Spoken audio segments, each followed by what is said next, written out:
revive his career.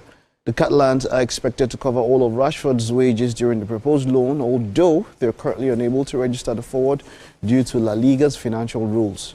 Barcelona are still confident of registering him and other new signings in time for the new season. And that's it on Sports and the News for the hour. Take a time out now. Stay with us. We'll be back in a bit.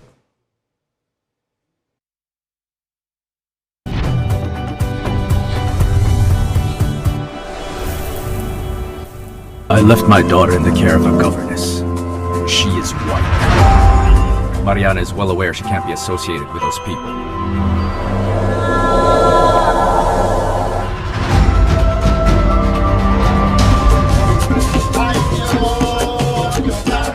When Mariana gets married, all of this will be in the hands of your future son-in-law. Papa, I don't want an arranged marriage, and I don't want to be sent to you. I want your son to keep away from my daughter. I want to sue my father. You don't have the nerve to do it. Every problem has a solution. Just say the word, and I will do it. No one has to find out. We won't speak of it again. Stop right there! No, don't shoot! This is real gold. This chain belonged to my mother. When it's around my neck again, that means we'll never have to be apart.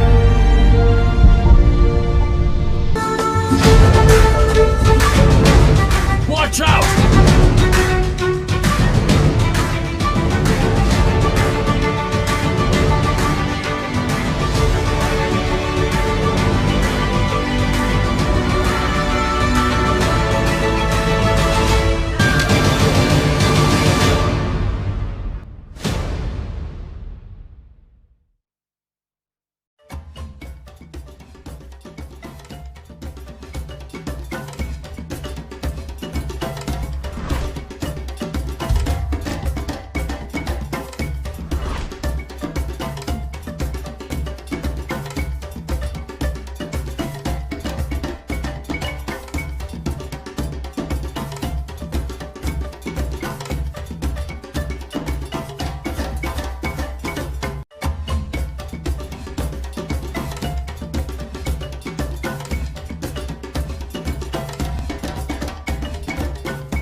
Level 2, electrified fence. Space is terrifying. Let's get out of here.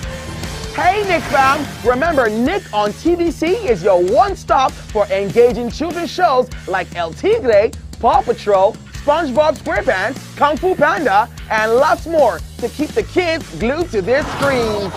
Catch us on Mondays to Fridays at 4 p.m. to 5 p.m. and Saturdays and Sundays from 7 a.m. to 9 a.m. right here on TVC.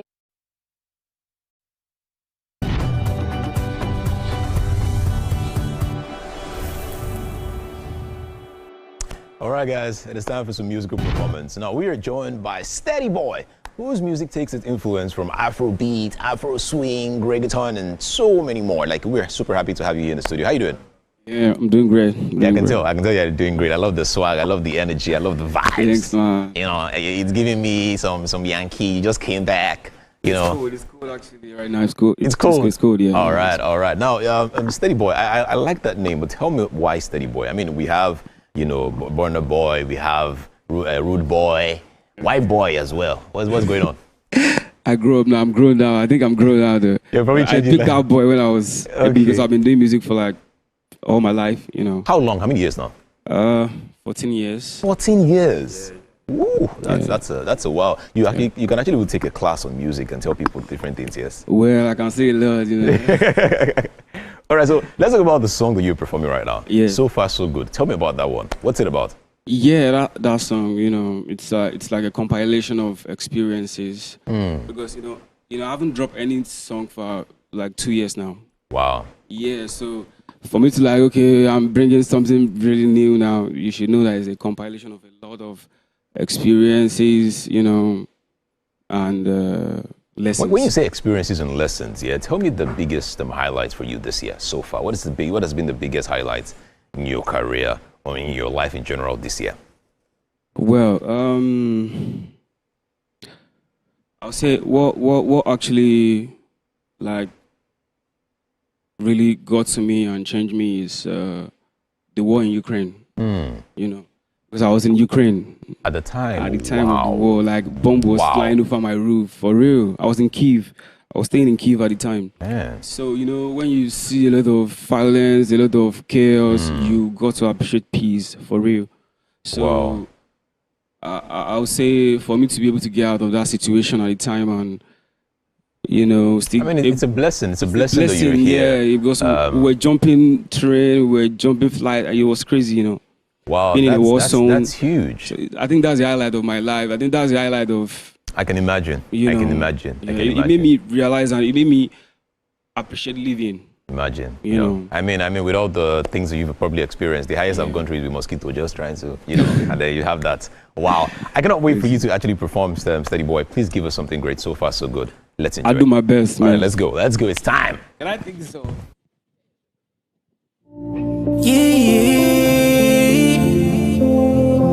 In the rain under the sun. Hello, mo going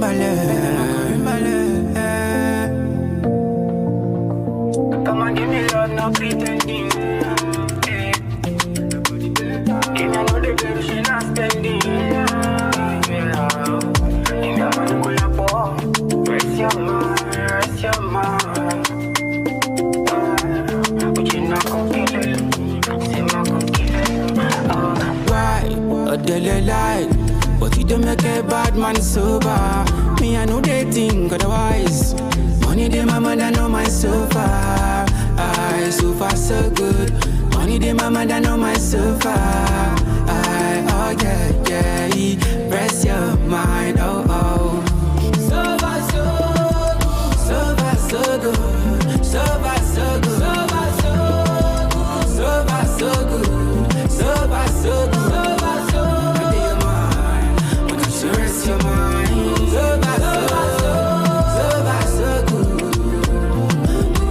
good. When you see me online, money on my mind, many things they give me consign. Now Oluwa don't co-sign. If I the girl like 69 missed calls, make you decide to steady counting 9 figures. Depending on the sacrifices, but you can rest your mind when you've paid the price. See, is why or the light. But if they make a bad man sober, me I know they think otherwise. Money they my mind and on my sofa. So far so good. Money they my mind and on my sofa. Oh yeah. Rest your mind, oh. So far so good. So far so good. So far so good. So far so good. So far so good.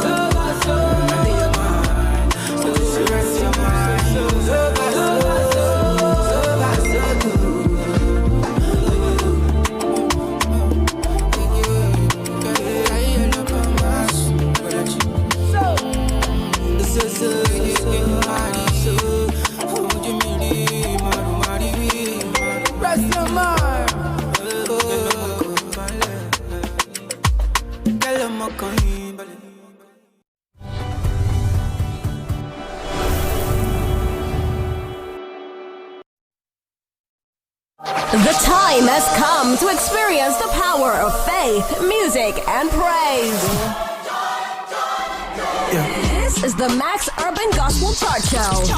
Every Sunday from 10 a.m., tune in to catch the pulse-pounding beats and soul-stirring melodies that will elevate your faith and leave a lasting impact on your heart.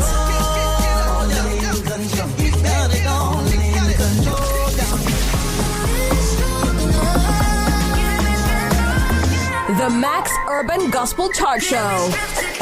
Every Sunday from 10 a.m. exclusively on Max FM, where we count down the best 20 urban gospel hits from around the world.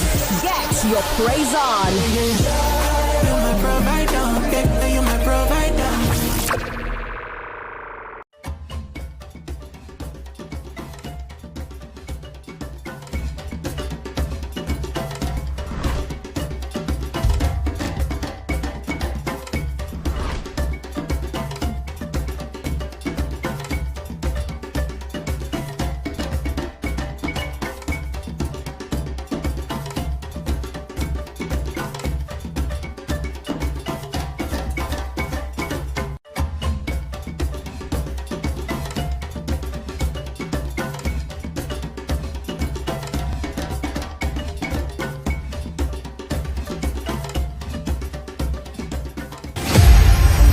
Maya Angelou was a civil rights activist, poet, and award-winning author known for her acclaimed 1969 memoir, I Know Why the Caged Bird Sings, and her numerous poetry and essay collections. Angelou was born on April 4, 1928 in St. Louis, Missouri. Angelou had a difficult childhood. Her parents split up when she was very young. Around the 1960s, Angelou lived in Ghana working as an editor and a freelance writer. Angelou also held a position at the University of Ghana for a time before she joined a community of revolutionist returnees exploring Pan-Africanism and became close with human rights activist and black nationalist leader Malcolm X and Martin Luther King. In 1961, Angelou appeared in an off-Broadway production of Jean Gennett's The Blacks with James L. Jones, Lou Gossett Jr. and Cicely Tyson, and went on to earn a Tony Award nomination for her role in the play Look Away, 1973, and an Emmy Award nomination for her work on the television miniseries Roots, 1977, among other honors. Angelou's career has seen numerous accolades, including the Chicago International Film Festival's 1998 Audience Choice Award and a nod from the Acapulco Black Film Festival in 1999 for Down in the Delta. She published 7 autobiographies, 3 books of essays, several books of poetry, and is credited with a list of plays, movies, more than 50 honorary degrees, and television shows spanning over 50 years. She also won 2 NAACP Image Awards in the Outstanding Literary Work Non-Fiction category for her 2005 cookbook and 2008 Letter to My Daughter. After experiencing health issues for a number of years, Angelou died on May 28, 2014 at her home in Winston-Salem, North Carolina.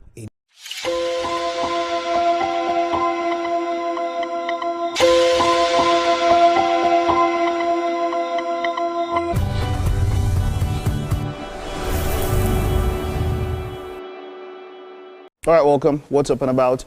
Let's see, in the very short time we have a number of things trending. There's Peter Edochie trending, there's Kemi Badenoch trending. I wish we could talk about all of that. But let's do Peter Edochie because you're a theater guy, and the discussion came from behind the scenes. He was on set on a show, The Father's Part with Tokwe. I was talking about Tokwe Oluonio. And Yemi Sholade made mention of how, he was talking about how Nollywood, the early years, the evolution, and there's something he said most Yoruba filmmakers didn't document. They did what they did out of passion, but he juxtaposed with Igbos that most of them, by the time they came out, they were media savvy, so they documented, and so that they are said to be the ones who began what we have here. But he was trying to say that there were a number of people or things that happened that were not documented before this time. And in the midst of all that, I made mention that he, of course, is a senior to Peter Edochie in the industry, and that brought a lot of back and forth because people started bringing receipts and saying, no, when Peter Edochie started acting, you were 2 years old, you started acting 17 years and all that. But the major thing about all of this is documentation and, keep record keeping. Yes, because at the end of the day, how do you validate history? Do you get? How do you validate history? When it comes to, anyone can say anything. That's the thing with everything, including the holy books. Yes. It's the same thing with everything. They said history is told from the mouth of the winner or whatever, or the victor or whatever. Because how can you, if you don't, now it's easier moving forward the next 100 years, if you're looking back at 2025, let's say when it's 3025, and not to look back at 2025, there will be evidence that, Edgar at this point said this because you can see it. Yes, of course, that is at that time. In fact, Yemi Sholade was saying that some of the earlier records or cassettes were just still pictures without even audio. Wow. And they had them, and that's the problem with history. Through different eyes, you can see different versions. People tell different things, and that's why it's hard. They don't get one you can't get it as well if you didn't have clear records on those things. I mean, you're totally right there. I'm just thinking about the history with drama and the history with theater, especially in Nigeria. You had them, Alberto Gunde, the people who used to go on tour and, they were traveling from city to city performing. Yeah. Do you get? So, again, if you don't record these things and have them documented, people would always say different things. Different things, Do you get? Now, the idea that, you are older or you're a senior person, so this person's career, what are the basis for this? Is it based on who started first? Is it based on who has had more impact? Is it based on the amount of movies that you have done? Because I'm trying not to make this a Yoruba versus Igbo cultural movie. Yeah, because that's what that's what it's turning like to. it's Like, into. Yoruba films have been doing this way more before Igbo movies. But that is not what it's about for me. Do you get it? So it's about the age? Is it about who is older? Sometimes when you have arguments about, Americans or the white people and how, you want to say who is better as an actor, there are things to look out for. Or maybe awards, or maybe you go to check their Wikipedia, check all those things. You see stories, you see records. But in Nigeria, we don't have anything. It's just about who is louder. That's just the thing. Who is louder? Who can shout more? You see, that's what we say sometimes. That when you see two people are fighting on the road and then there's an accident, the winner is the person that has the loudest voice. It's better that can shout and say, you hit me first, just because the other person is calm. Everybody's like, the other person is wrong. Do you get what I'm saying? Yeah. So I feel for me, these are not arguments that should even happen in the first place. You should not even, you can make your points known without saying anything like, I am older than, or I started in the Good. Another person making a point is Kemi Badenoch. Okay. Is she really making a point? That's her point. I don't know. She goes on to say that, when she was talking about how she cannot pass citizenship to her child as a female. And that's very wrong. That's not true. In what context? What was she trying to say? She was trying to compare. How she has been anti-immigration in the UK. That's the benchmark, or should I say that's a strong point. She's trying to build her candidateship for prime minister. She's trying to her anti-immigration laws and talking about how the UK should not be a hotel. We can't just let people in and all of that. And you know that these guys are just sitting back and looking at you and like, auntie, you're an immigrant. Trust me. This one you're doing, videos. And then she's doing all of this, trying to demarket Nigeria as much as, and she has intentionally gone that route. Yes. And it's not working for her. It's not a case of that. First of all, we have seen videos where she has been laughed at, where she has been abused, she has been criticized by so many other people, including the people that she claims she's even doing this for. So when Kemi is on the screen, the question is, who is really excited? No one is really excited except the agenda that she's trying to probably just put together. Do you get what I'm saying? So I when she comes out to say something like, she cannot pass citizenship to her children because she's a woman, it doesn't even make any sense, because there are different ways to actually even pass citizenship. First of all, by birth as a Nigerian, when you give birth to people, to your children, but by birth you can become a citizen. That one is clear. There. Do you understand? So I don't get her point when she says, she cannot pass citizenship to her children. I'm trying to understand the context. Maybe I probably have to go back and watch the video. So maybe she was trying to make a point, but I don't get it. And you've had immigrants who have been in that position as prime minister and all of that, and I never saw any of them demarketing or discrediting their own people or part of the place they were from, all in the bid to try to get there. And I'm wondering, I think there was a time where she was in the house and Keir Starmer was there. You need to see the tone in which he used to correct her. There was another, I can't exactly remember now, but there was another wrong statement she made. She credited something that he did it because of her. And if you see the way he retorted, like, come on, don't give yourself that much credit. Exactly. We had already started doing this thing a long time before you even came onto the scene.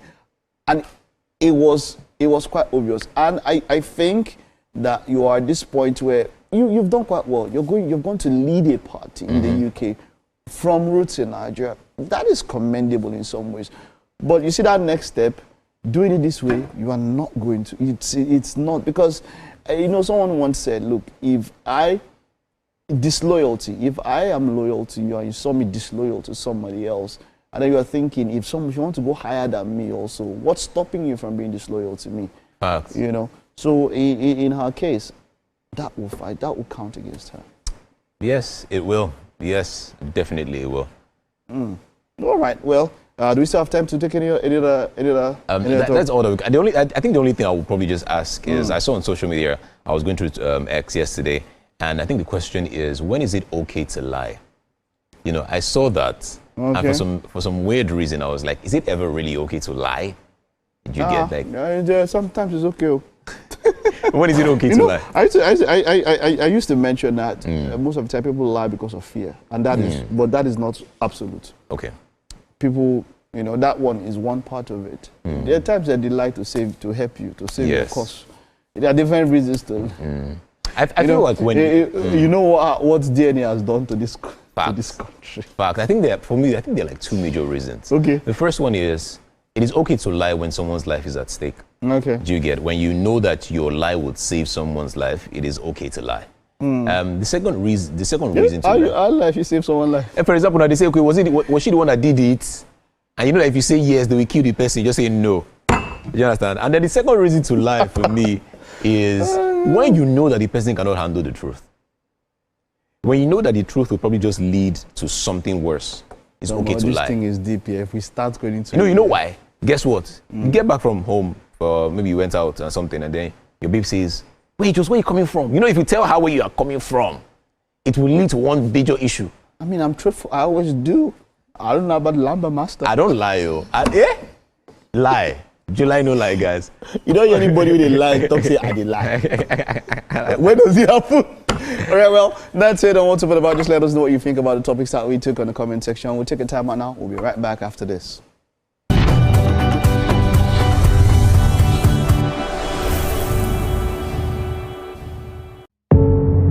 Doubt and fear doesn't occur at the canvas, it shows in the canvas. It shows the conation of raw earthen material slabbed, stroked and molded at a pace provided by the doubt and fear. Every move way in the struggle of one to the other, merging the past to the present, brushstrokes of colors seen but not known. For when the wailing stops, the pieces settle down in abject beauty erected for a century of a century. Speaking, advocating, protesting as the arts are meant to be.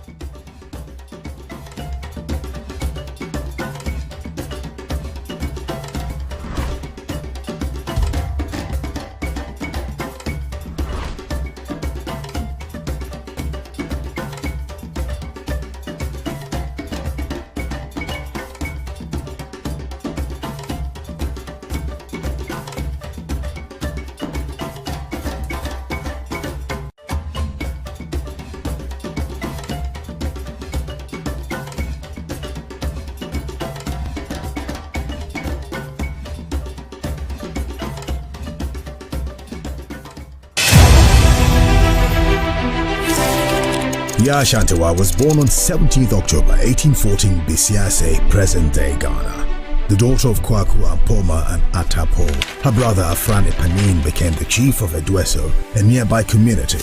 After a childhood without incident, she cultivated crops on the land around Boankra. She entered a polygamous marriage with a man from Kumasi, with whom she had a daughter. She was appointed by her brother, Nana Akwasi Afrani Opese, ruler of Edweso. When her brother died in 1894, Yaa Ashantewa used her right as Queen Mother to nominate her own grandson as Ejisuhene when the British exiled her grandson to the Seychelles in 1896. Along with the King of Ashanti Prempeh I and other members of the Ashanti government, Yaa Ashantewa became the regent of the Ejisu Juaben district in the Ashanti Empire, now part of modern-day Ghana. After the exile of Prempeh I, the British Governor-General of the Gold Coast, Frederick Hodgson, demanded the Golden Stool, the symbol of the Ashanti nation. There was a disagreement among the members of the Ashanti government at Kumasi on how to go about this. In 1900, she led the Ashanti War, also known as the War of the Golden Stool, against the British Empire. The Ashanti-British War of the Golden Stool, also known as the Yaa Ashantewa War, was led by Queen Mother Nana Yaa Ashantewa with an army of about 5,000. During the fighting, Queen Yaa Ashantewa and 15 other closest advisors were captured, and they too were sent into exile to the Seychelles. Her dream for an Ashanti independence from colonial rule was realized on 6 March 1957, when the Ashanti Protectorate gained independence as part of Ghana. Ghana was the first African nation in West Africa to achieve this feat. She was a successful farmer and mother, an intellectual, a politician, a human rights activist, a queen, and a war leader. Nana Yaa Ashantewa died in exile in the Seychelles on 17th October 1921.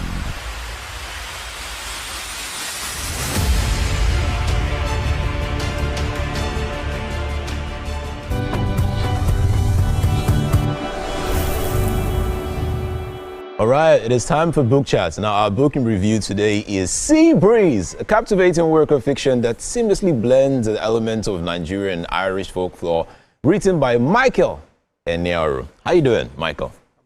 How are you? I try. Not bad at all. Now, guys, just before we got on air, we were just having a conversation backstage, and then he told me that he knows my sister. As a matter of fact, he knows my cousin as well. Yeah. They stay together in Ireland. Yes. Dublin, yeah. Dublin. Yeah. Awesome. Yeah. Awesome. So you guys see that I'm not local. I'm international. I am international. You see? Because they used to call me Lamba Master. I used to lie. And I said that my sister is in Ireland. He said no. Please say, can you just say to your camera that Edgar's sister is in Ireland? So that Edgar's sister is in Ireland. She's one of my close friends. God bless you. God bless you. All right, now let's talk about Sea Breeze. Yeah. Amazing book. I love the cover, and I also love the font. I love the title. I love how it looks. Tell me about the book. What is Sea Breeze about?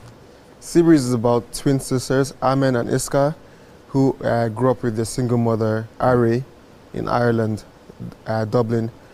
And unexpectedly, their mother passes away, and then they have to live in an orphanage home. And while they're there, they're convinced that their mom didn't die of natural causes. Yeah. She was murdered.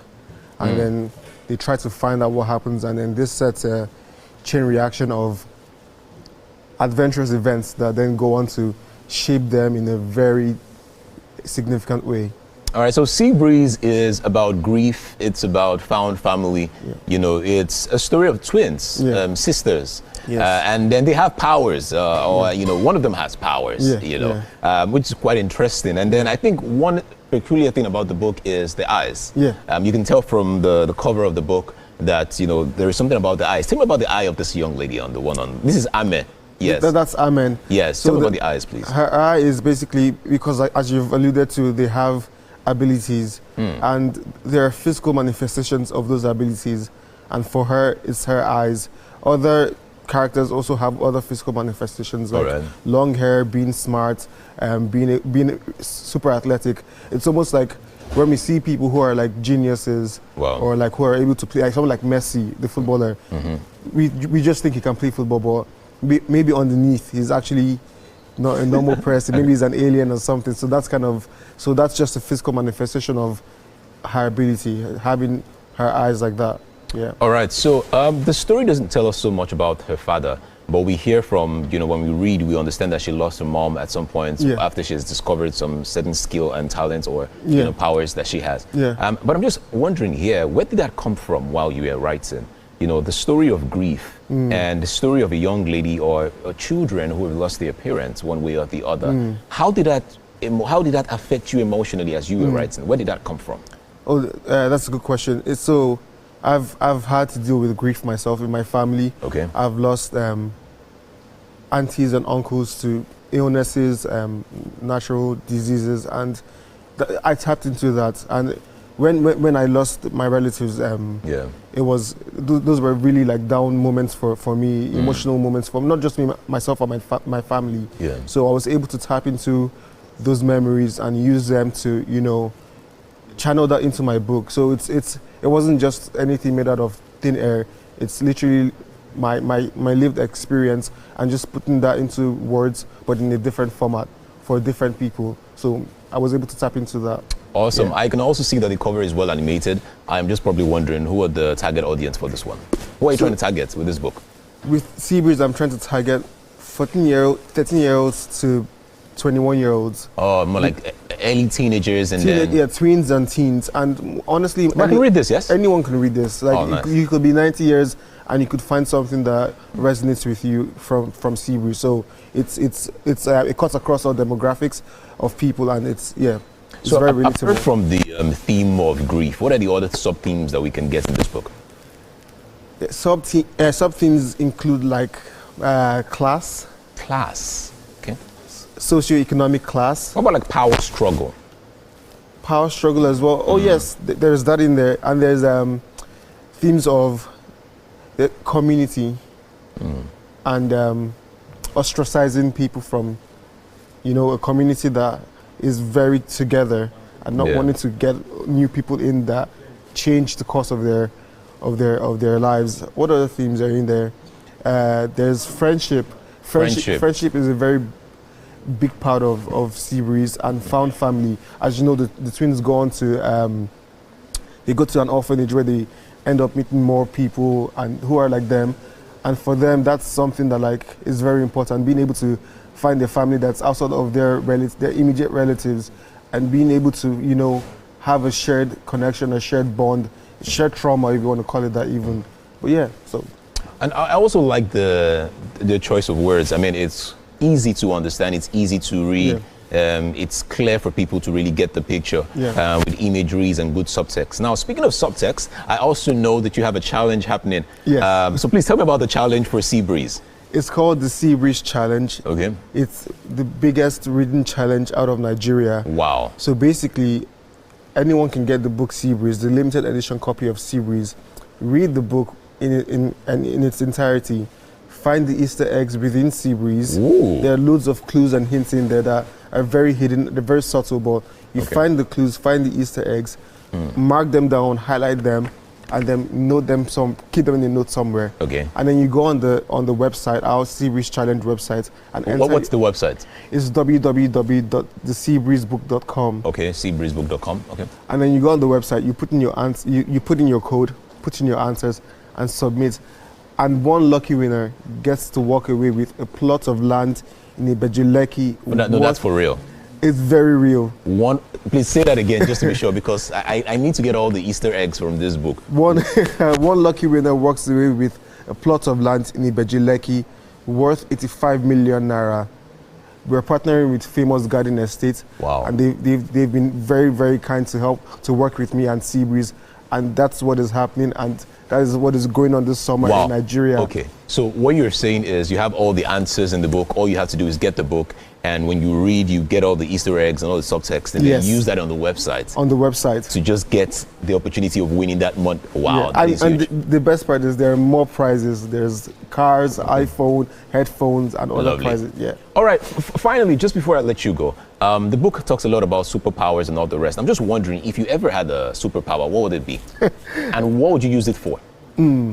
So one character in there actually has the power I would love to have. His name is Aito, and he can teleport. And I teleport? Yeah. And I think that's... You want to jackpot? You want to use I know when you want to hear anybody say teleport, it's to jackpot. But tell me. Yeah, it's to be able to go to different places. Yeah, I knew it. I love to travel, so it only makes sense. I want to have that kind of power, so I can travel, be anywhere at any time. All right, cool. I think mine would just be to be able to make any food. I just want to let me just stretch my hand and say, pounded yam, egusi soup. Let me just be able to make any soup. You're a foodie, yeah? I know I am not actually. I am not. I just try to have a great time when I'm eating, but not foodie. Not really. Okay, thank you so much for being on the show. Much. I am definitely going to get one of these books, and I'm going to read and have a great time. And share with friends as well. Yeah. Share with friends as well. I'll also share the website to all my friends. Thank you so much for being on the show. Thank you very much. It was awesome. Please help me say hello to my sister when next you travel. I will. All right, tell her that I love her as well. Now, speaking of foodie, I mean, you called me a foodie. We have something special in the kitchen. Mike is in the kitchen. Mike, what are you doing in the kitchen? What is Mike doing in the kitchen? Wonder you know do that book chat where now kitchen here food your mind day. This is a bit to focus on that book. Michael, don't mind him. Don't worry about him, man. Don't worry about him. All right. Well, we're right here, and Chef Tade, when we saw what you were putting up, what you're coming up with today was even the way it was written out, safe. He should say you know what you talk, and then seeing it out here is quite something. So let's know. What are we doing today? So we have spicy chicken, jollof rice. How many chickens there? We have about 1, 2. Okay, just 5. Yes, just 5 chickens. So just for record keeping, you know, me and the guy were talking about record keeping, accountability. There are 5 chicken there, so just know that that's the number. All right, but let's take a look at the ingredients that we're working with. Yeah, that's pure chicken. Yeah. Yeah. Just never seen it laid out that way. Yeah, but we already have you start putting up some things together. This guy already knows what to do. There's already rice boiling here. Yeah. Okay, we're boiling rice here. What do we have inside this? So we have bell peppers, we have tomatoes, we also have scotch bonnet. We have bay leaf. Okay. And then we have onions. Oh, why are you doing this? What is this? Okay, the thing is I came late, a bit late, so I need to manage my time. I need broth, Okay. For my jollof rice. Okay. I also need to parboil to cook my pepper. Okay. So what I did is I combined all together. Wow. So I have in there chicken.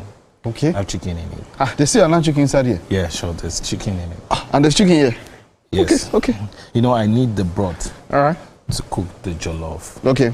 So in order what to is the manage broth for people who don't know what exactly is the broth?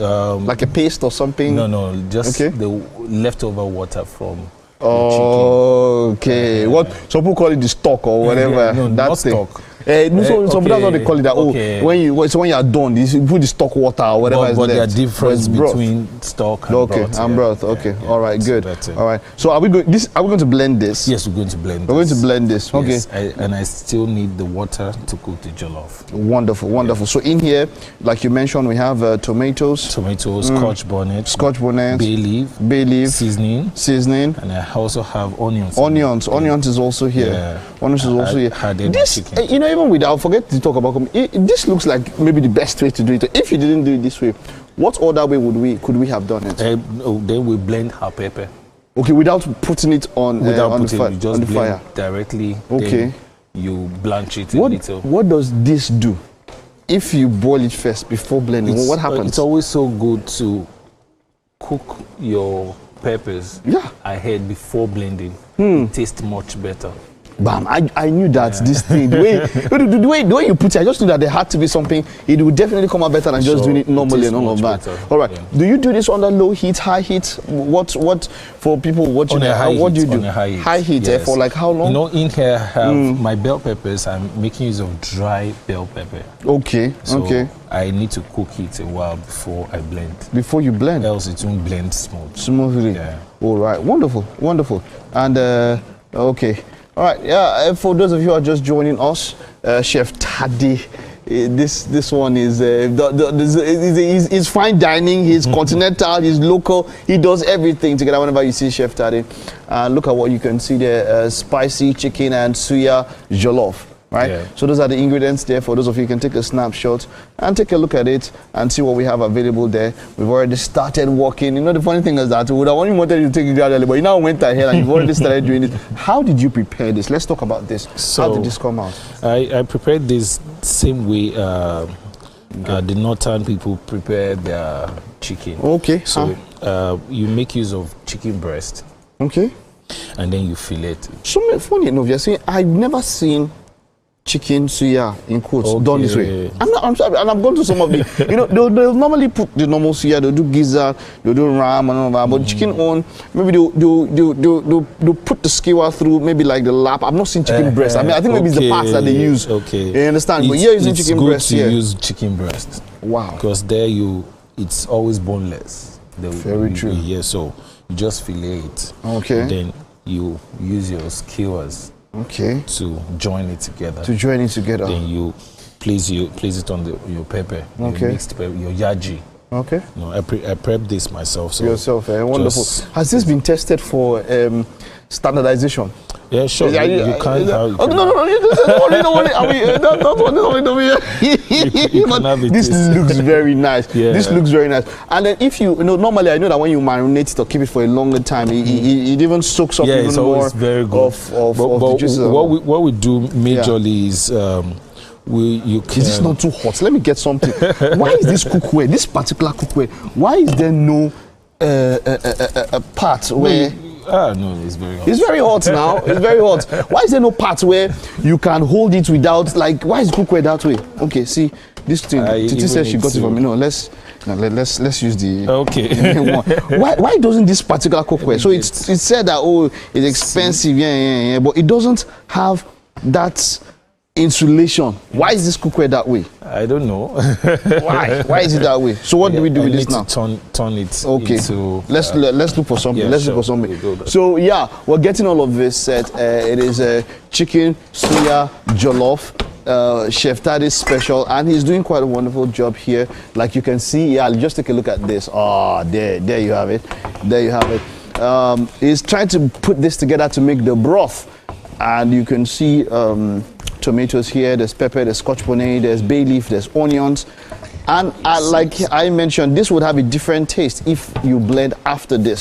So he's saying that before you blend, I've never done this before. It's not like I'm a chef or something. I've never done this before, but then you can get this sorted out. You can do this before you blend. You can do this before you blend. Okay.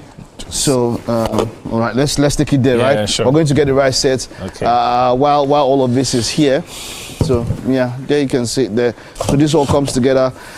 You know, this system, you said high heat, and I like that because of. And then how long? Do you have any? Is there any specific? You know, the 10 to 15 minutes is fine. It's fine. Yeah. Wonderful. Wonderful. All right. So we're getting all of this together. It's basically, when all of this is done, we will basically just put everything into one. How do you do it? Is that at the same time? We're going to that very soon. Exactly. we'll get to that very soon. Yeah. All right. If you're just joining us, just take a look at what we're doing. Is Chef Tade's chicken suya jollof special, rice and all of that. And I love what he did with this chicken. I have never seen it done this way. This will go through standard tests and all of that. Test. I didn't say taste. Test. There's a difference between both of them, yeah. So, and that's what we have to do working. But you also said you have chicken here. What kind of chicken do you have here? Yeah. Is it raw normal chicken? Wings. Chicken wings. This guy. All right. There you have it. You just take a screen grab there. If you can see the ingredients there, that's what we're working with for this particular meal. For this particular one, that's the ingredients for the recipe that you can see there. Okay, and I'm looking forward to all of this on. The wings, were they raw into this place, yes, or did raw. They were raw? Yes. Oh boy! So you're going to have chicken. Fresh. So you're going to have chicken in different fields, exactly. Right? Yeah. You're going to have the suya on, and then this one, and all of that. Oh, it's like who tests this thing just to confirm, Chef Tade? Let's just see if the thing. Okay. No. The flavor. Yenta. But you know. So now we need to blend this. Musa should leave the kitchen. We are not going to leave this kitchen here today. I'm going to test you. Edgar. If you taste this suya, no, before you come, we'll go and break Edgar. Don't worry. You will not make it here. But this is wonderful, yeah? Yeah. Like, okay, so now we're taking, this has come off, and now we're going to blend this, yeah? Edgar, go bring blender. Don't just come and enter like say one time. Bring blender. Wow, guys. Good morning. Well done. Yeah. I love what I'm seeing. This is really good. This is really good. No, you be my guy. Nice. You be my guy. Okay. Not some. You be my guy. You be my guy. I didn't mean now. Make sense, yeah. Wait on. What do you need to add to this kind of thing? More. Add more. They're like, hold on, eh? Yeah. The sky's your limit. No, it's not your limit. I did a good job so far. It's a starting point. Yeah, okay. Okay, man. All right, but okay, we'll get to see how all of this turns out. This is quite, it's quite the spread that we have here. Yeah, just chill with us. Take a time out. When we get back the second lap, we're going to show you how Chef Tade progresses with this chicken suya jollof. Don't go anywhere. Right back after this.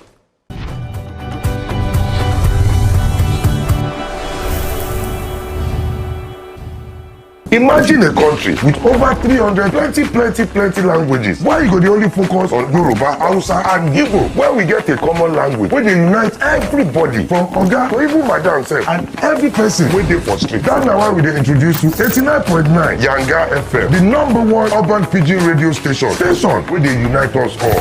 From the award-winning breakfast show Wetin Dey with your brother, your friend Wale Po. Everywhere. So Bobo. Kenzie, you dey chop for this time. This na Cruise Express. And this go be the best 4 hours of our life. Country people, make una join us. Now we be What's Up Naija crew. Now we dey give you wetin dey sup for inside we country. Yes, so keep it loud. If God be your papa, why you not gonna make yanga? Compound wahala. Now here we dey settle all the matter. Bro, you right here. Nobody better than we, right? How can our whispers be that? Make I just be the last sensible voice where you go hear. Now we be 89.9 Yanga FM.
I'm Miriam Lunge. I'm a passionate environment advocate and a published author.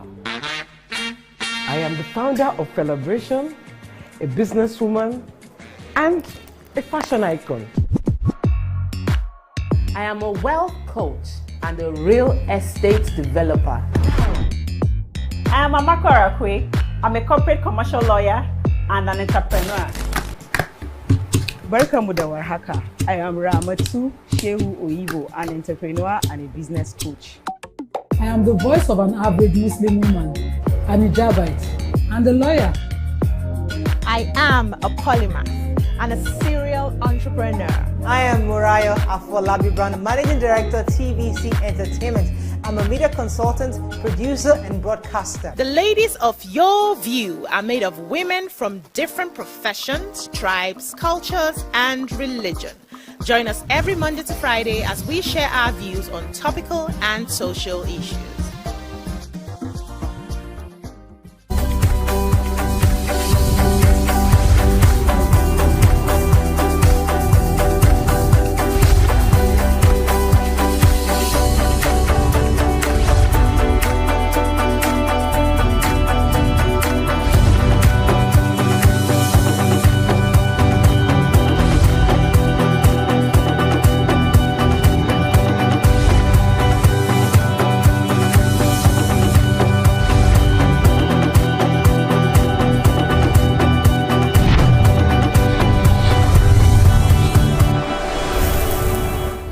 Come rain, come sun, the hustle continues. We will never stop. Neither do we. I mean, we're always here giving you guys energy from 7 a.m. to 9 a.m. in the morning, Monday to Friday. That's how we do it. That's how we do it. Every single time. Every single time, of course, yeah. And it's Wake Up Nigeria. Thank you for being a part of the first hour of the show. It's been a wonderful hour so far. Well, we've got 45 minutes to go. It's going to be even, you had a book chat earlier on. Yes. So what was the concept of that? Because that I was very focused on something else. My mind was so not it's there. titled Sea Breeze. Okay. And it's a story about, two twins who have powers. They have powers. I talk. I see that thing get mommy water bites. They have powers actually, and then when they're on their way back from the stream, they went to tell their mom, and then realized their mom was late. So they now had to use their powers to find out who killed their mom. All this kind of action. Africa John Wick. John Wick is John Wick. All right. Well, it's great to have you on the show. My name is Mike Mesikeno. And my name is Edgar Eric. And now remember that you can use the hashtag Wake Up Nigeria on TVC across all our social media platforms to be a part of this breakfast show on Nigeria television. Remember? Yeah. We're live on YouTube, TVC Entertainment. Our website is www.tvcentertainment.tv/livestream. Yes. It's also available. I like how you just said that. Live stream, so that they would know. That's live stream, yeah. No, but on the homepage you can also see it live. But if you want to go directly to that stream, that's the URL. That's Uniform Resource Locator you have to use. Okay. All right, let's go straight to the highlights. What we have today now. Birthday shout-outs. We'll be celebrating those that are celebrating their birthdays in the month of July. In birthday shout-outs. See fine people. And I wish you very well. This year you will have Mrs. Ogogo Musa. you prayed for. This is beautiful. All that you wish for this year you go get everything and more. She's not coming. She's not coming.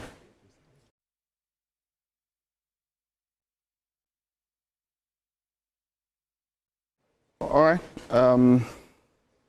Well, we mentioned we probably would not have Moyo Lawal, but we'll probably have her some other time. So just, stay tuned, yeah? Of course, Tade is still here. We're still looking at... he has already started putting in frying the chicken. Tade, why you rush now? This life is jeje. It's small. Eh? But yeah, that Chef Tade, he knows what he's doing. I'll get to him a little bit later. Tade, take your time. Take your time, all right? Don't worry. I'll be there with you very soon. Just in case you need anything, okay? I'll be there to advise. I'll carry stone this person. We'll take a time out. Stay with us. We'll be back after this.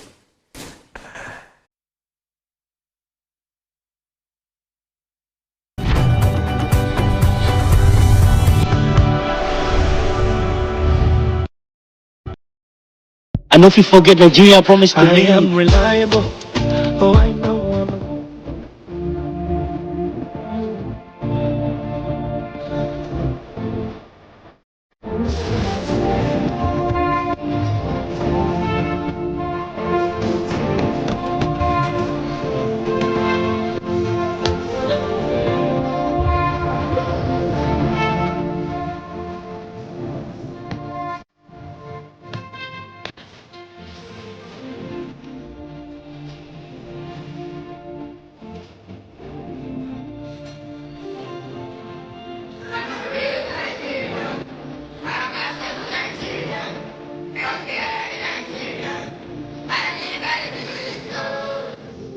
Brought to you by the National Orientation Agency, NOA.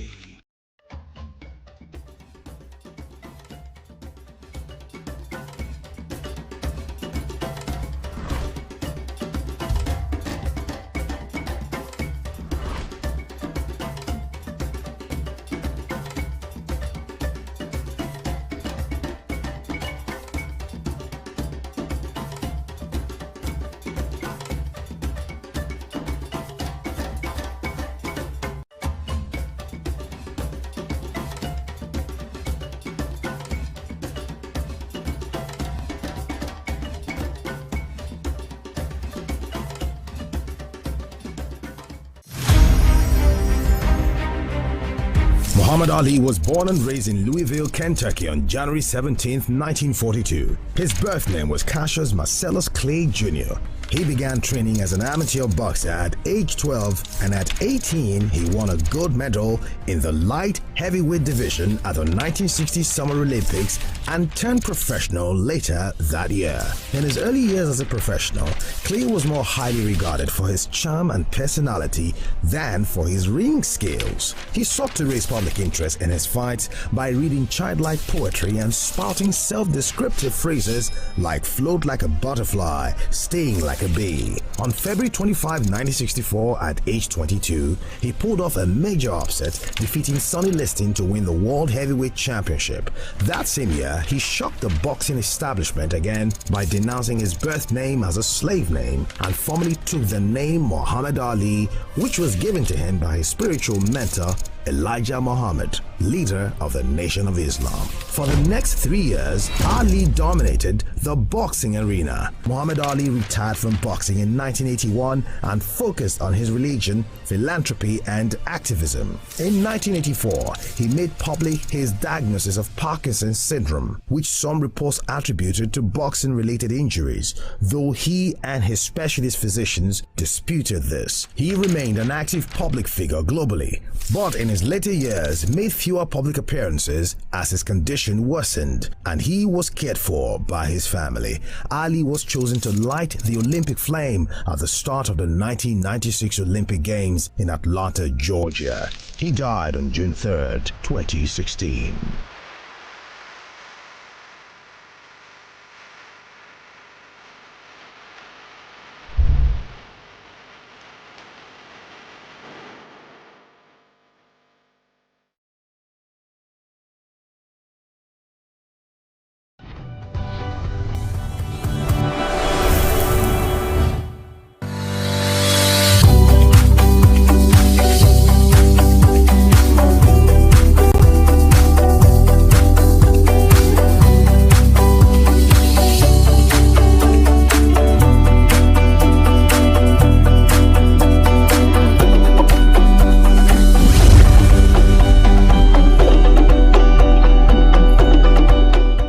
My name is Mike Messikeno. It's the news once again on Wake Up Nigeria. Now, the House of Representatives has resolved to investigate the state of Nigerian refineries ahead of their planned sale. Its Committee on Petroleum Resources Downstream also dismissed petitions calling for the suspension of the boards of industry regulators, NMDPRA and NUPRC. National Assembly correspondent Joke Adisa reports.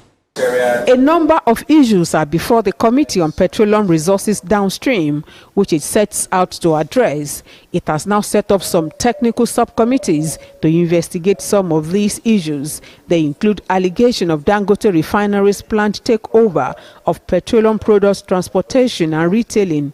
It also has petitions calling for the sack of the Chief Executive Officer of the Nigerian Midstream and Downstream Petroleum Regulatory Authority. The decision to set up the subcommittees was taken at the end of an extensive meeting of the committee. The committee says it will investigate the state of Nigerian refineries, especially in the light of plans to sell them off after huge investments in their turnaround maintenance. The committee resolved to look into the state of the refineries and find out what happened before we even talk about selling it, because we must find out what happened, because all of us celebrated when it started work, and there are people who were responsible for oversighting it from the company as at that moment, and they assured us that everything was going on very well. So we need to know what happened and why is it not running? The committee further dismissed a series of petitions bordering on the suspension of the boards of industry regulators. The committee also decided to dismiss the petition calling for dissolution of the NNDPRA and the regulatory body. And this is born out of the fact that we are framers of the PIA. We made those provisions. We created Section 14 sub C that talks about tenure of job. A technical committee is also to look into areas of possible amendments to the Petroleum Industry Act to strengthen NMDPRA and the downstream sector. There must be a win-win, but the greatest win will be national interest. How do we ensure energy stability? How do we ensure attraction of foreign investment? Because you cannot be looking for investors, which is increasing today in downstream. Multiple investment is coming both in gas infrastructure, both in petroleum refinery, both in petrochemical plant. Other issues before the lawmakers are allegations and counter-allegations over the continued importation of fuel and protection of local refiners. Others include complaints by relevant unions over fear of monopoly, OVH acquisition, and complaints from NNPC retail outlets. Jokeyadsa, TVC News, Abuja. The House of Representatives yesterday held a valedictory session for former President Muhammadu Buhari, who died on the 13th of July at a London clinic. Deputy Speaker Benjamin Kalu led the tributes, praising Buhari's integrity, humility, and dedication to public service. Lawmakers described him as a principled leader who championed anti-corruption, national unity, and democratic growth. The lawmakers highlighted key laws signed under his administration, including the Not Too Young to Run Act in 2018, Petroleum Industry and Climate Change Act of 2021, Electoral and Anti-Money Laundering Act of 2022, and 2023 constitutional amendments on prison, railways, and electricity. And as with the House of Reps, the Senate also paid tribute to the former president who died earlier this month. Leader of the Senate, Okoyemi Bamidele, moved a motion honoring the former president's distinguished military and democratic service to the nation. The Senate chamber turned into a solemn ground of reflection as lawmakers gathered to honor his life and service.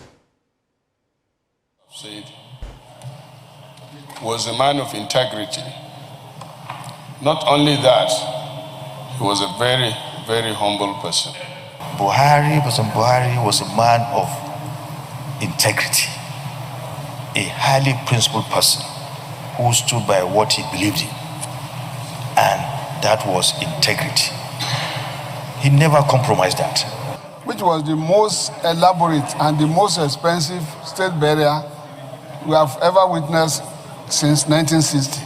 There are very few Nigerians who had the privilege and the honor and the mercy and grace that God gave to Buhari to lead and serve a great nation like Nigeria. The nation will continue to miss the best president for years to come and for generations to come. And I hope we have done enough, but I don't think we will stop honoring him. Now, a landmark decision by a top UN court has cleared the way for countries to sue each other over climate change, including over historic emissions of planet-warming gases. The judge at the International Court of Justice in The Hague, Netherlands, yesterday said that untangling who caused which part of climate change could be difficult. The ruling is non-binding, but legal experts say it could have wide-ranging consequences. It will be seen as a victory for countries that are very vulnerable to climate change, who came to court after feeling frustrated about the lack of global progress in addressing the problem. The unprecedented case at the International Court of Justice was the brainchild of a group of young law students from low-lying Pacific Islands on the front lines of climate change who came up with the idea in 2019. And that's it on the news of 4 today. We'll take a time out now. Stay with us. There's still a bit more to come on the show.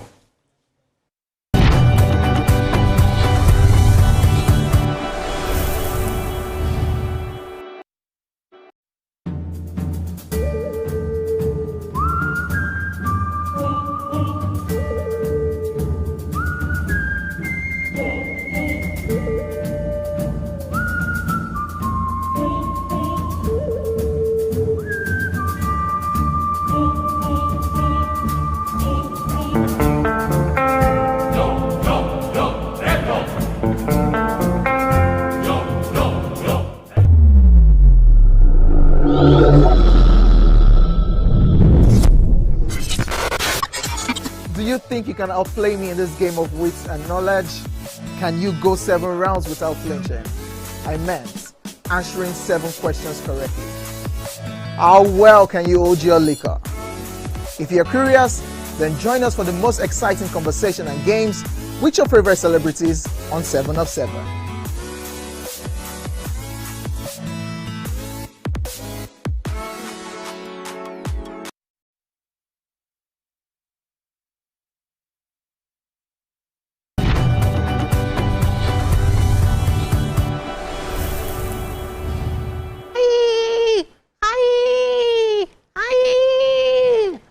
Today na Friday, and na Friday. Today na Friday. Cause I'm matter, yeah, yeah, cause I'm matter, yeah.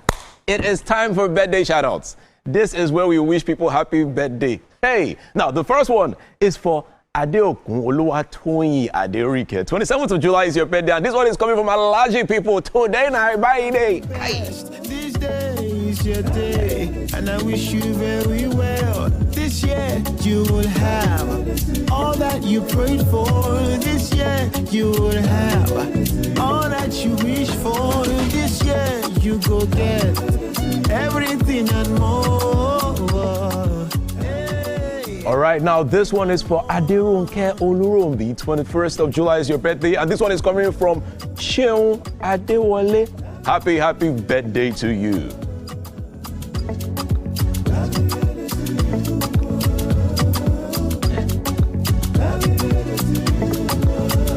I wish you long life and prosperity. Yeah. All right, now this one is for Kuponi Mudukola. 27th of July is your birthday, and this one is coming from your children, Jeff and Rere, and then Feromir as well. Happy birthday to you. That you prayed for this year, you would have all that you wish for. This year, you go get everything. All right, now this one is from Mrs. Ogogo Musa. Now 22nd of July is your birthday, and this one is from the Aderi Days Aderemi family. Happy birthday. Look at how beautiful she looks now.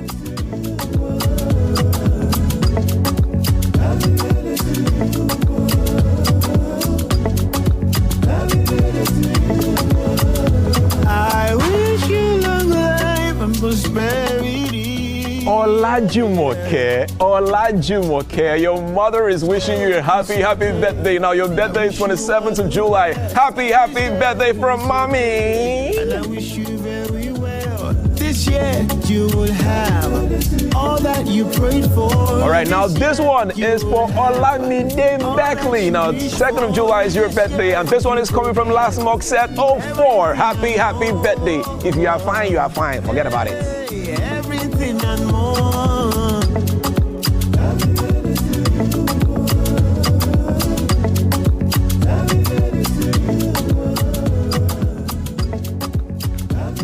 All right, now this one is for Titilayo Komolafe Sani. Now 4th of August is your birthday, and this one is coming from Olaide Taiwo. Happy birthday to you. This day is your day. I wish you all the best. This day is your day, and I wish you very well. This year you will have all that you prayed for. This year you will have all that you wish for. This year you will have all that you wish for. Now this one is for Usman Donsi. 25th of July is your birthday, and this one is coming from your nephews, Urel and Adrel Donsi. Happy birthday to you.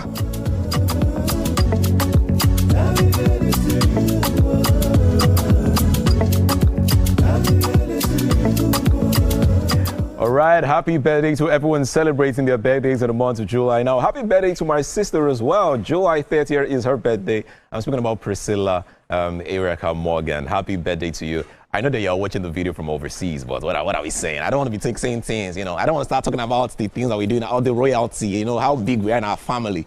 But happy birthday to you over there. Just send me your euros account and your pounds account. I'm broke in Naira, but I'm rich in pounds and dollars. Just send me your pounds account. Let me just send you 1 or 2, thousands over there, to celebrate. Get you cake, She, you know, just buy something, probably get you a house or a car. Who knows? Who knows? If you are rich, you are rich. There's nothing about it. My name should be Richard. You know. Anyways, guys, it's been an amazing time. Wishing everyone well. It's birthday shout-outs. But right now, we'll be right back after the short break. Do not go anywhere. We have something special coming. Something special.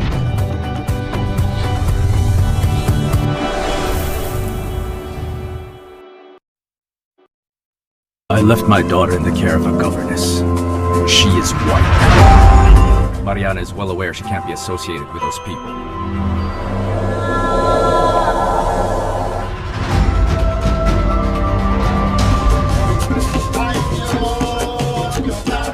When Mariana gets married, all of this will be in the hands of your future son-in-law. Papa, I don't want an arranged marriage, and I don't want to be sent to you. I want your son to keep away from my daughter. I want to sue my father. You don't have the nerve to do it. Every problem has a solution. Just say the word, and I will do it. No one has to find out. We won't speak of it again. Stop right there! No, don't shoot! This is real gold. This chain belonged to my mother. When it's around my neck again, that means we'll never have to be apart.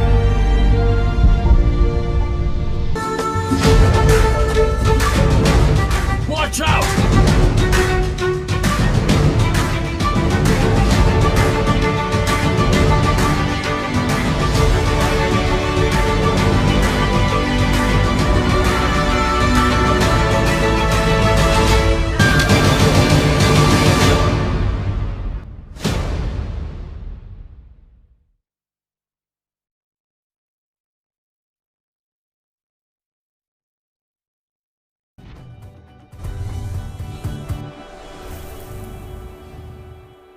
All right. I'll go to the do you. Now here, final guest, the chop now. I'm getting ready. I am your final guest. What are you trying to tear open? I will cut your ear like All right, Chef T.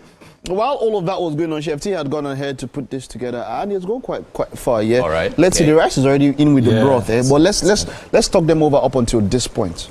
So the thing is, after blending. Yes. Yeah. So what you do next is you fry.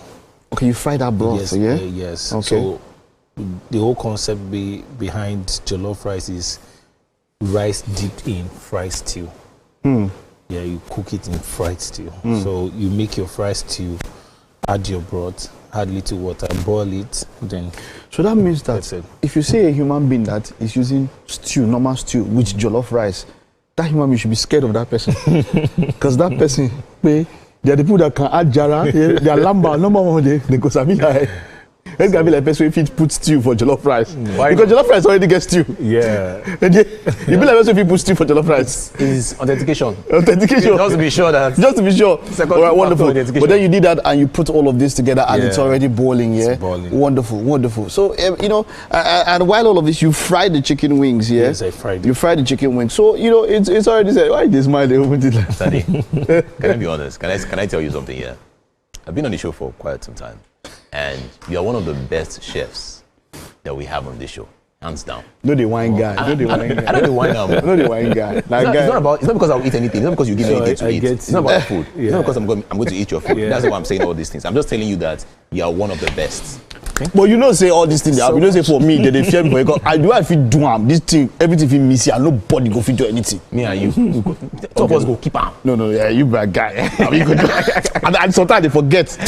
Like don't forget. Don't forget. Now food. Don't forget me. Because you if you happen there, this thing feel miss and chef Tadis to feel miss. I like. You got the show your head like this. But guys, but to be honest, who takes suya in the morning? Like you get. Suya is a night meal now. So the morning suya is the after. It's the remnants. Yes, now. So you never buy suya where remain. You finish your suya for night. You put it for free. Next morning you microwave up. You know that the feeling is different. Guys. It is. It is. So you go probably in noodles or something and all of that. So that's where early morning suya. But I started finding out that of course there are a lot of places that sell suya that now come earlier because back then it had to be night for it to be suya.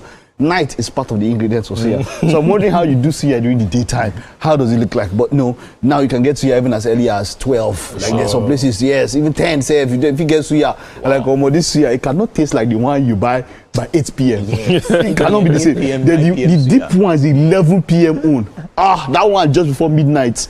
I know we smile when they give you that one. They're always upset because it's best. It's the best for last. It's the best. Wonderful. So if you're just joining us, Chef Tade has been here with us, and we're doing chicken suya jollof, yeah, and we have chicken in different forms. We have chicken in suya style, and then that's our fried chicken all there, and that's the jollof getting ready. The jollof is was put into broth that was prepared, boiled before blending, and like he said, it gives you a different feel from just blending the ingredients just dry.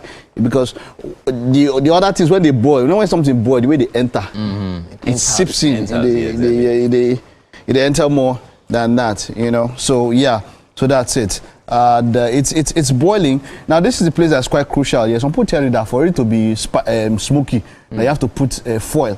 What do you think about that foil thing? What does it do? When people put foil, what I see there is that they try to trap the smoke, not to escape. Okay, so that's the reason for the foil. Yeah, yes, that's the reason for the foil. Then that's when that smoke now enters back, it now gives you the different. They don't want it to escape. Some people put foil with so they want it coal, to. So they have like charcoal and then they put the. Are you that's serious? Another form of cooking, but it's not it. Yeah, it will give you to give that real party jollof. Yeah, to give, because they say that when you put charcoal with the foil, it gives you that. You don't need to. Is it safe? Won't you burn the foil through or something? If the charcoal, okay, is the charcoal not hot? Anyways, it's safe, but it's not your style. No, it's not. Don't be charcoal. I've never seen that too. So they put it on the foil. Are they hot charcoals or just normal charcoal? Normal charcoal. No. Normal charcoal. Okay, that's not been in the fire. No, they have to light it up. Then place it in the foil, then dip it, then cover. And cover it. So that the smoke will penetrate and will go around there. Okay, yeah. So that's it. That's the oil that we used to fry, and for people, that's the oil that they can use for some other things. And our rice is getting set here. Wonderful, wonderful, wonderful. Chef Tade go miss with this thing. Now they tell me, because they look like this, they look like this. You know, don't joke with me. Okay.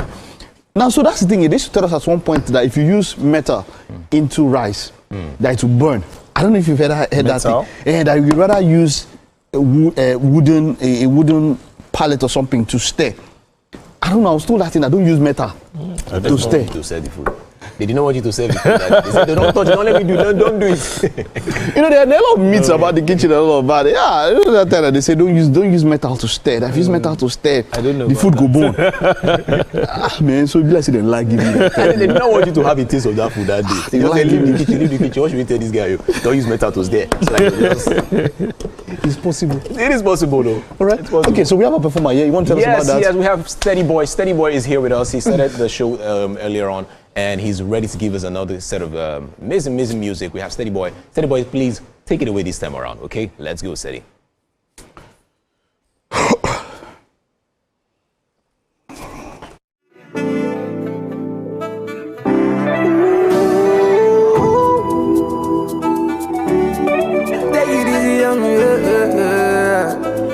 Steady, baby. Take you easy on me. I'm just a man like you. Debit a lot and friendly. Shit got me losing my cool. So make you know they call me a lie. Give me my delicious lie. I mean I got this too. You don't know what I'm passing through. And I'm for current. So asking me savings are current. Yeah, debit a lot. It's killing my vibe. Killing me, killing me. Killing me, killing me. It's killing my vibe. So current, now so them ask me. They beat a lot to my body. Whoa, say this so current, now so them ask me.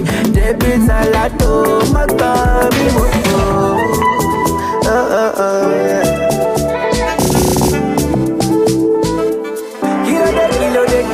Kilo, back by me,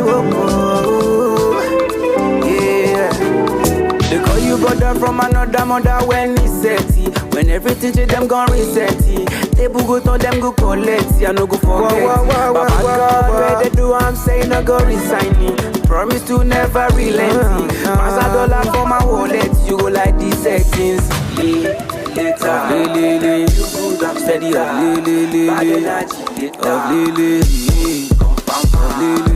so make you know they call me a liar. Yeah, me on my deli shalaye.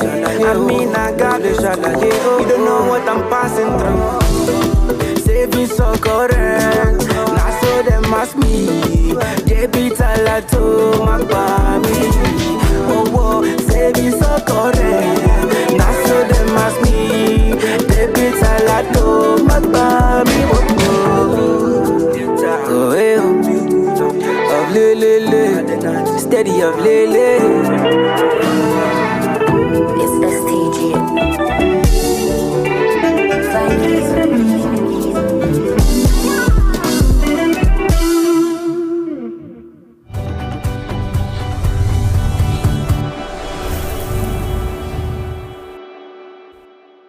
Level 2, electrified fence.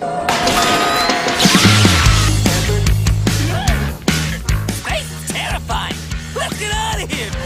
Hey Nick fam! Remember, Nick on TVC is your one-stop for engaging children's shows like El Tigre, Paw Patrol, SpongeBob SquarePants, Kung Fu Panda, and lots more to keep the kids glued to their screens. Catch us on Mondays to Fridays at 4 p.m. to 5 p.m. and Saturdays and Sundays from 7 a.m. to 9 a.m. right here on TVC.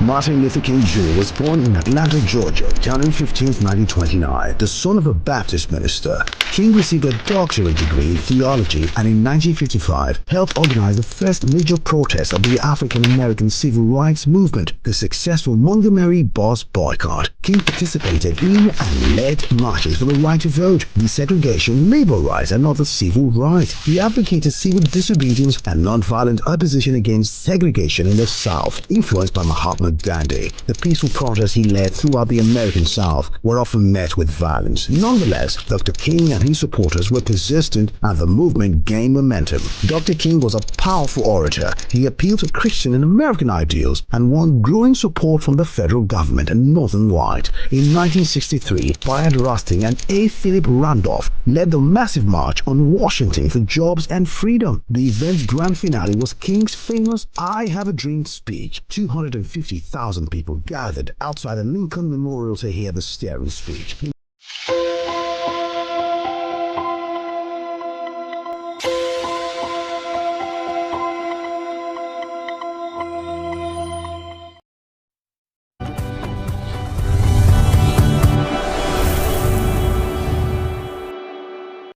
All right.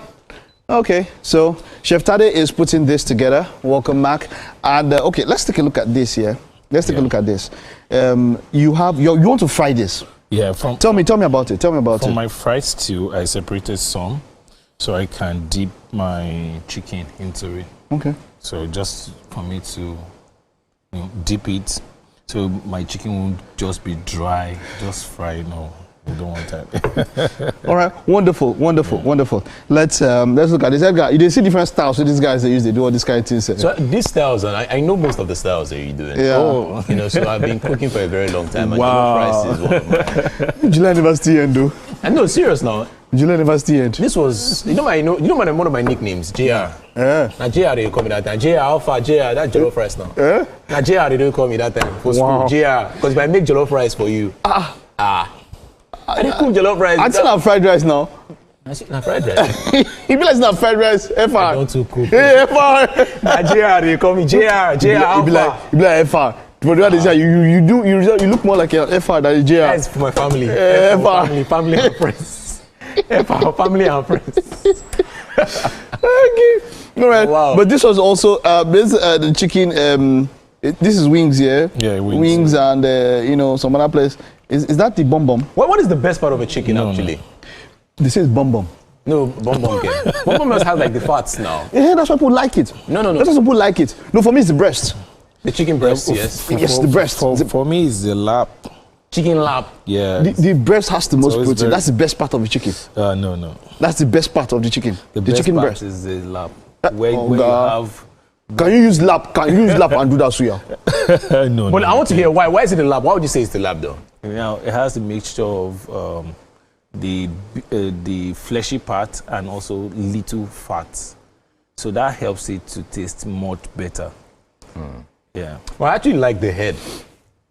When they grew up here, chicken head and chicken leg. Hey. Head and leg, that combination. You see, if you take your time and you from the beak, you suck the beak. If you suck the beak of chicken, did you ever have to slaughter chicken when you were a kid? Yes, now sure. No, forget Lambert. Did you ever have to do it? My parents actually have a farm. Oh, that's true. That's true. That's true. What is it? No, that's true. No, that's true because normally we don't believe you because even you yourself, you get on Lambert, so he himself doesn't know the difference between truth and lie. But this one, there's no how because I know that there's a farm and all that, so I know that definitely you always used to do it like during Christmas. You have the family come around and then they'll put the fowl in like hot water, so you have to start plucking out the feathers and all that. So then when they do that, the head and the legs, the legs are. But for things I used to enjoy those legs, though. The legs there's the scale, they remove the scale, and then it had this kind of nice. Then the entrails, which we now know is assorted in quotes. The entrails also used to be very nice because then they don't put the entrails separate. They digest the clean the intestines and everything. And everything. And that's there was a time with chicken neck. Chicken neck is sweet, but I forget that thing because it's crunchy. That thing is brown. See, trust me, that head. Just look for all those stubborn ones. Just pick any stubborn one. Beautiful. And if you put all the spices in the mouth and you suck the mouth on the beak. Hey. Oh. This one is true. Now you did a lamb for this one. I'm not lying, no.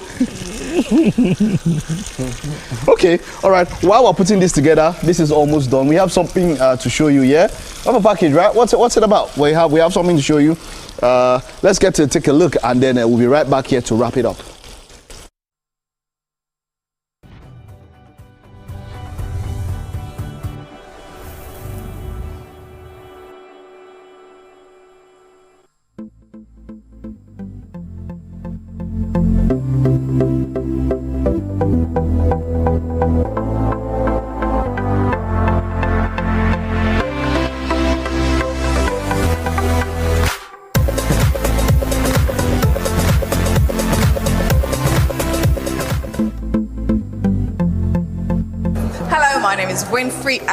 And presently I'm on the blue carpet right here at the Oceans Fashion Show by Banke Kuku. Now today is going to be a day of fashion extravaganza, but I think what's most important for me is the fact that Banke Kuku is intentional about her designs.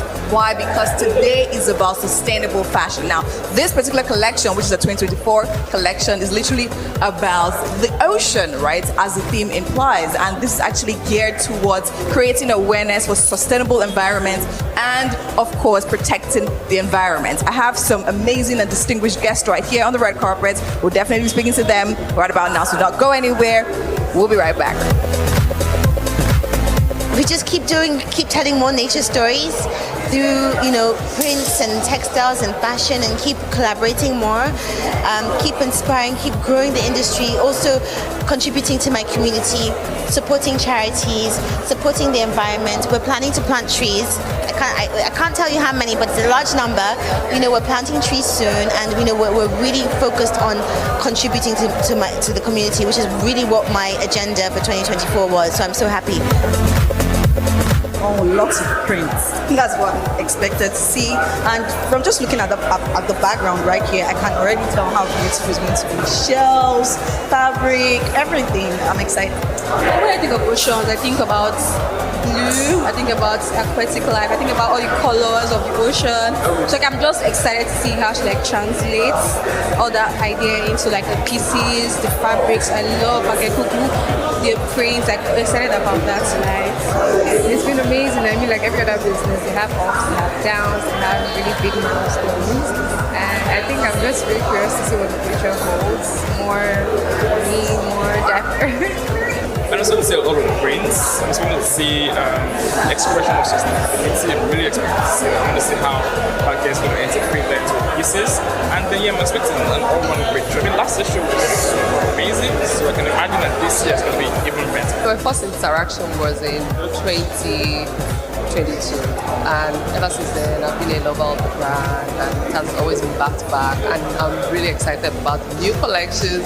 I really cannot wait to see the unveil. Yeah, I'm a fashion head. Like I love fashion.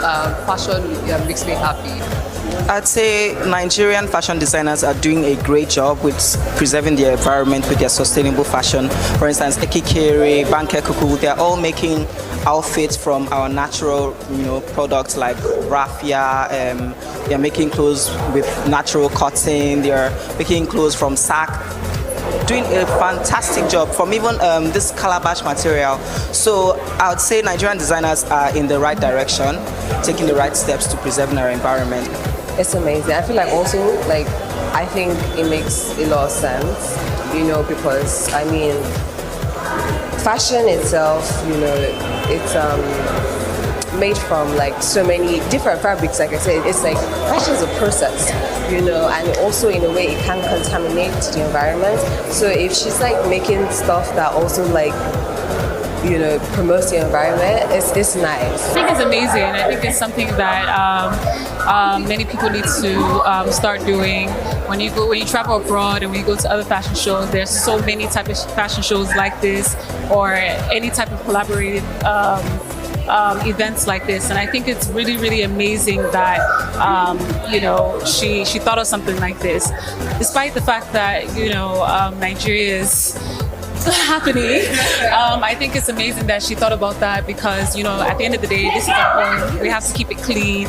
We have to make sure that things are safe, clean, the pollution, everything. So I think it's really, really, really, really amazing. I think there's a friend of mine, I don't want to say her name, but she made me fall in love with the pieces. I think during COVID she was literally wearing the pajamas back to back, and I think I picked interest in the brand when through my friend.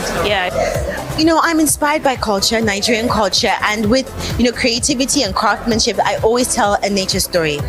That's what I do. I tell nature stories in Nigeria. My previous collection was called Eden. This collection is called Ocean. So I feel like Nigeria has little treasures of nature, and that's what really keeps us alive. It keeps me alive anyway. It keeps me inspired. So yeah. Bakekuku, the fact that she has such an artistic and creative mind, it makes it easier, and because our visions in terms of business also aligns, and working with Bakekuku itself, it felt so seamless at the same time, and her bringing ideas to me and we bringing those ideas to life.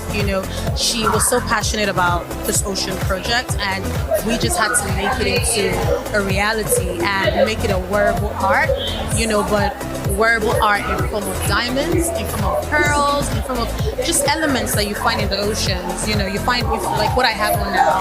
You have pearls, you have aquamarine stones, just little things like that. But it came together so well, and we were able to make it work. And a lot of people are becoming more aware of, the beauty of diamonds, the allure of diamonds. And I'm happy that a lot of people are more passionate about it. I have a lot of young people now, all they want to wear is diamonds. And I want to think Mia has played such a big impact or, influence those decisions.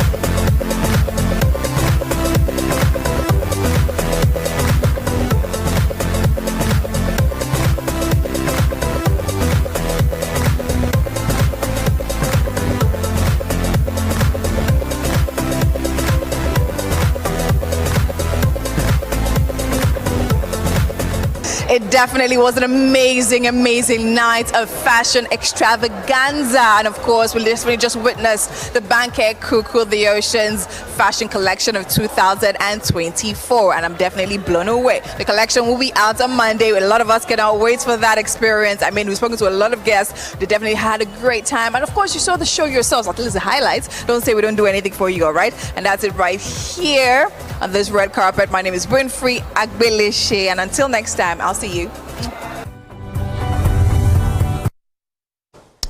Okay, so yeah, Chef Tade is about wrapping up. Chef Tade, I wanted to see how you're putting this together. That was fried in the stew, yeah? Yeah. All right, a special guest, my main guy, Edgar Lamba, is going to be checking out how this looks like. All Edgar, right. Yes. Are you ready? Super excited. I'm ready. Wait, the way this thing they come, you know if you use fork and knife, chop more. Now hand you go use. Now hand. Now did you use? Now did you use? Yes, now you're going to use fork and knife. No, don't worry, don't worry. Okay. Don't worry, don't worry. I'm gonna give my bun. But just because of saying, now my guy, you, if you now, Edgar, if you don't use this fork and knife the right way, you no go chop this food. You go gas use it the right way. No, that's why I have 5 fingers. Yeah? That's why I have 5 fingers. The gas user. Okay. I can use all of them. Okay. On one hand. All right. You go gas to use them the right way. Yes. Okay. Let's just take a look at this and see how it looks. Yeah. It looks quite very cool. Yeah. All right. Okay. So Edgar. See that? I know. Wait. Hold on. You Inspector Gadget. See, let me explain. See, some people don't know how to use fork and knife. What if you only have one hand? What do you do? Okay, but you have to. No, let me show you guys something. Okay. Let me show you something.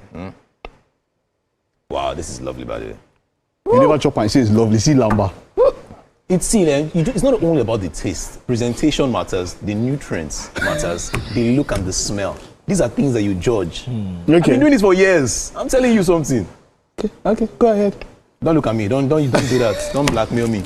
Don't blackmail me.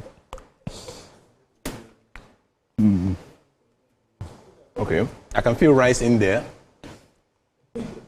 You had tomatoes. There's some tomatoes, yes? Yes, right? Tomatoes. I can also feel some pepper. But you put the pepper on the left. You didn't put it on the right. You put it on the left. All right. Mike, this is good. This is good, eh? Okay. I know what you did. Tell us. So when you were turning the rice, you went anti-clockwise, right? I can taste it. This is anti-clockwise turning. Wait, no. Wait. Finally, let me just give you.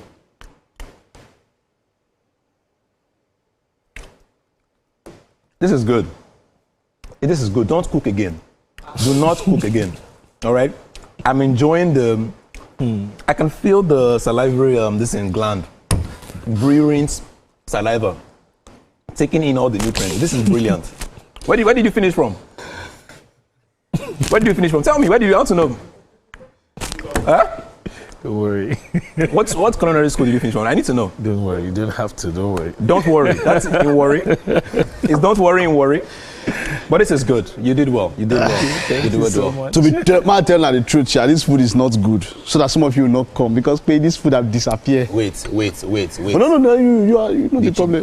No problem. That's the rice. You know, something to be like calabash, you be like sacrifice, you be like gods. You be like a major or something. Yeah, this thing be like sacrifice. If I just come now, you know what I see? See there, look at it now.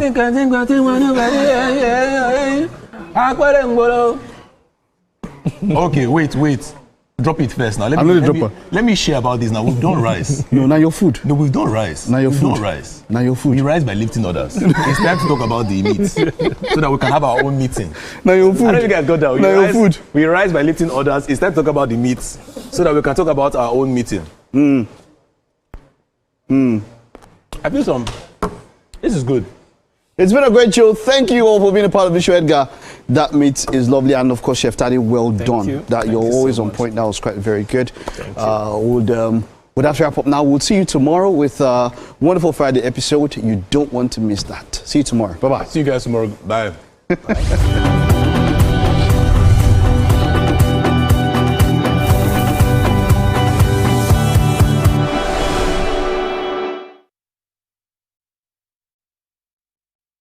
I am Sunday Shegun Harawandi. I manage Top Chair Energy Limited, and we sell solar panel, inverter, and batteries. I've been dealing with Cornerstone Insurance for the past 8 years, and I got to know them through a friend of mine. I have a comprehensive motor insurance with Cornerstone Insurance because of our job requires us to move from point A to B. Often when I have issues with my car, I do make a claim. At times when there is an accident or theft. What actually impressed me the most about Cornerstone is their